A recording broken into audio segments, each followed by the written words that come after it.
Thank you. Governor Scott Barrett of the Newport Daily News says, you mentioned during your briefing Thursday about trying to give students a normal college experience in the fall.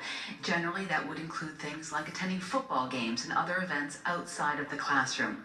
Under the best and worst case scenarios, what can students expect to see come September? It's a great question, Scott, and the answer is we're still trying to figure that out. Earlier this week, my administration reached out to all of the colleges, public and private, in Rhode Island, and asked them to create plans to safely reopen in the fall. And I believe we gave them until the first or second week of June in order to submit those plans back to us.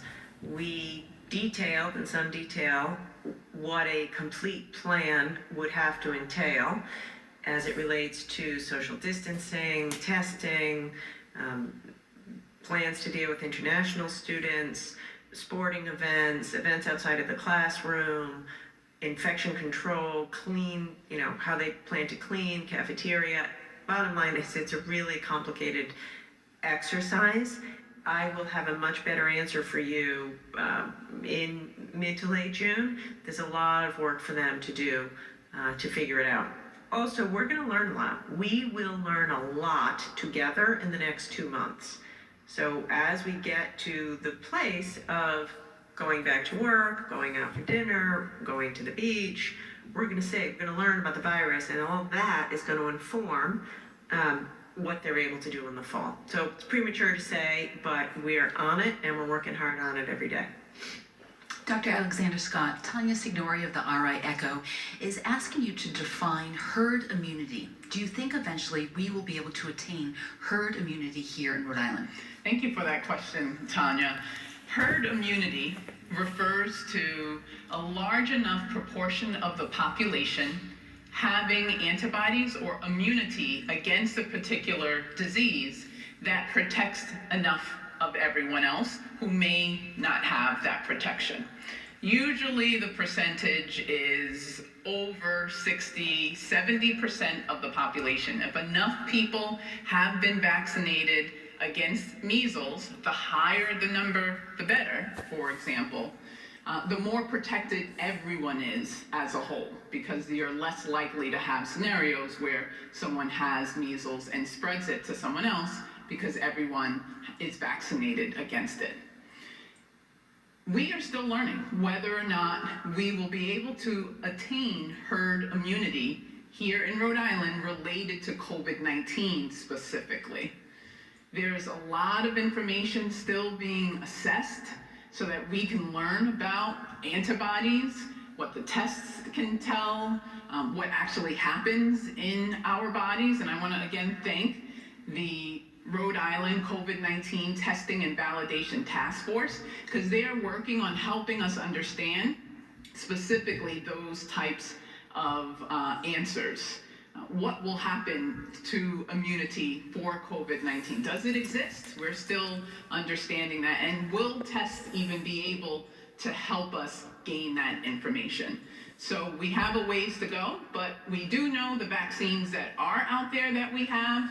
It allows me to say, make sure that your vaccines are up to date, flu and so many of the others, because that herd immunity is valuable for helping to protect Rhode Island as a whole.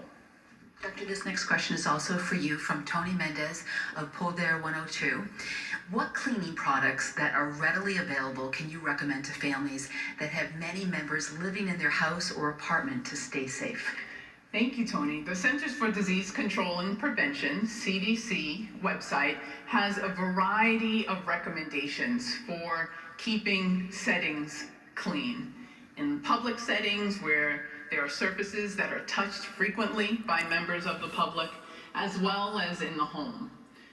On a whole, particularly in your home, using the normal supplies that you have to keep things clean, and really thinking about the doorknobs in the house, the bathroom sinks, the kitchen counters, things that multiple people in the house may touch frequently, particularly after coming in from work or coming in from outside, are key approaches that family members can use. We want to keep it as practical as possible, and being able to clean those surfaces once a day at minimum in your home is a great approach at helping to keep everyone safe, in addition to washing your hands and many of the other elements that we discussed. Thank you. Governor Alan Gabberty of WBOB is asking, after May 9th, what factors would constitute the spike that would force you to tighten restrictions on Rhode Island again? And how long would that spike have to last? Thank you, Ellen. We are working on, that's a piece of work that needs to be completed before I would lift the stay-at-home order. And I'm hoping to be able to make announcements around exactly that towards the end of next week. So we know we'll see some increased cases. We hope and plan that it's not going to be a spike, as you say, because we've gotten used to dealing with this. You know, now we are wearing masks, we are staying home when we're sick, we are staying 6 feet apart. We are not going to just flick the switch and open all parts of our economy.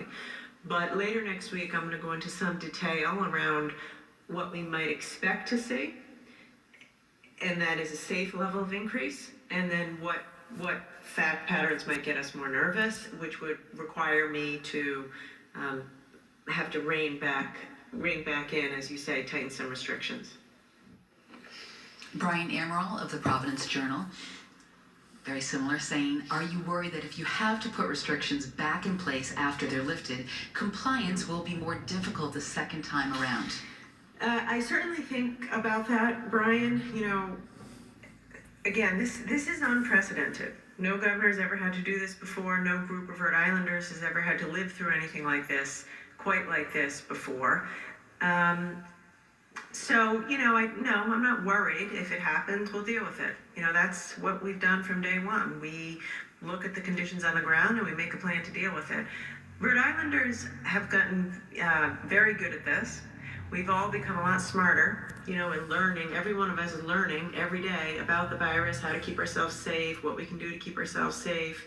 We've also seen, like, those images of Milan, Italy, or New York City, or other places that have lived through some of the horrible days of this were very real, and we don't want to see that here.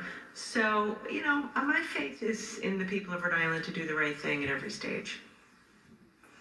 Will nail salons be treated the same as hair salons? This is from Paul Parker of the Providence Journal. I would say yes and no. So the whole category of what we're going to call close in contact businesses will be reopened in the same phase. Nail salons, hair salons, barber shops, all kinds of, you know, beauty salons. Those are all going to be regulated as close in contact businesses. So yes, nail salons and hair salons will be the same. However, there are going to be very specific cleaning protocols, probably reservation systems, and it might be that there may be some slight differences between a nail salon and a barber shop and something else, and a tattoo parlor. But they're all going to be open at the same phase. Possible differences in some of the cleaning and regulations.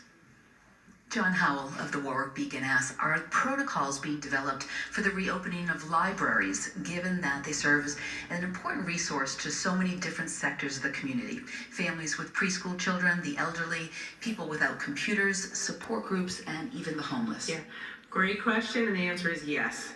By the way, these questions you're asking, this is what we're doing all day, all night, every day right now. The process of reopening our economy in phases under all new regulations is it's a heavy lift. You know, we're going through setting by setting, libraries, nail salons, restaurants, you know, public transportation, retail operations, dentist offices, office buildings, on and on and on, and saying, okay, what does that setting have to look like in terms of social distancing, maybe temperature taking, number of people per square feet, cloth masks required in order for it to be safe.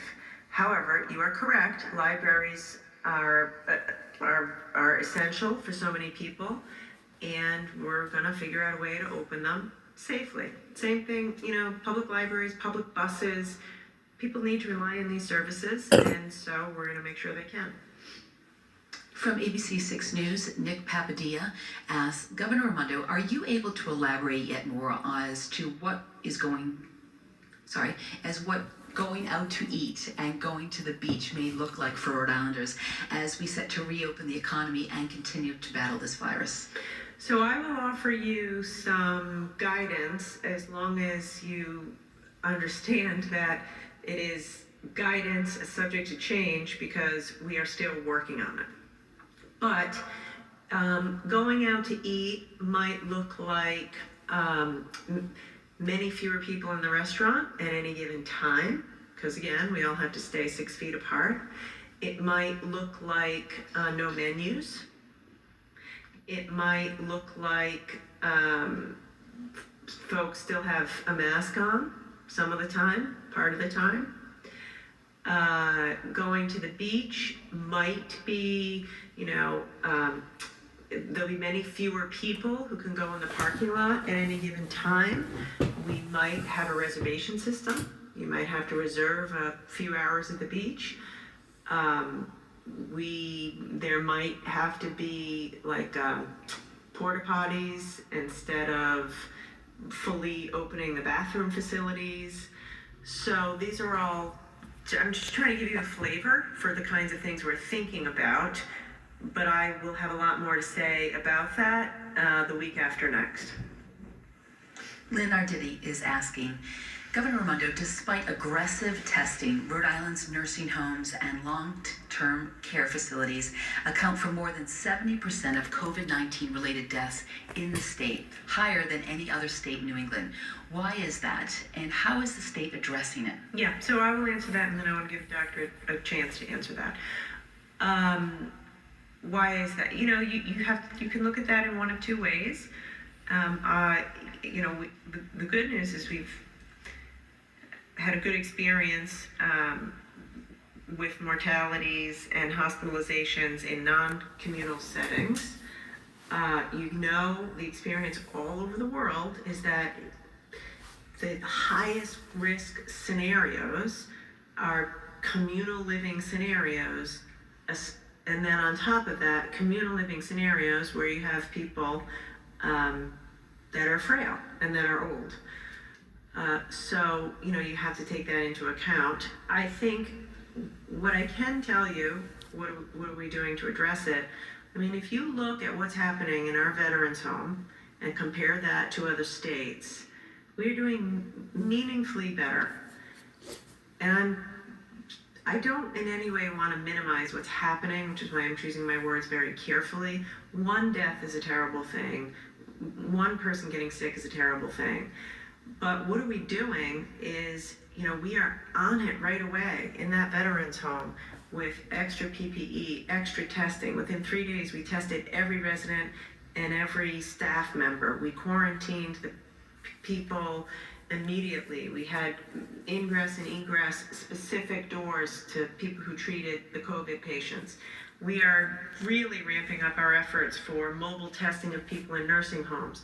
We have set up a National Guard special support team targeting and going into nursing homes that need extra help. We're setting up specific COVID positive nursing homes. We're providing extra PPE for residents of nursing homes. We're providing wage supports for the lowest wage workers in nursing homes. So we're doing everything we know how to do. We're getting better and stronger at it every day. And unfortunately, just a really terrible and sad reality of this virus is that it's hardest to control in communal living and sadly has the worst impacts on the frail, the compromised, and the old. You want to add anything? The governor really answered fully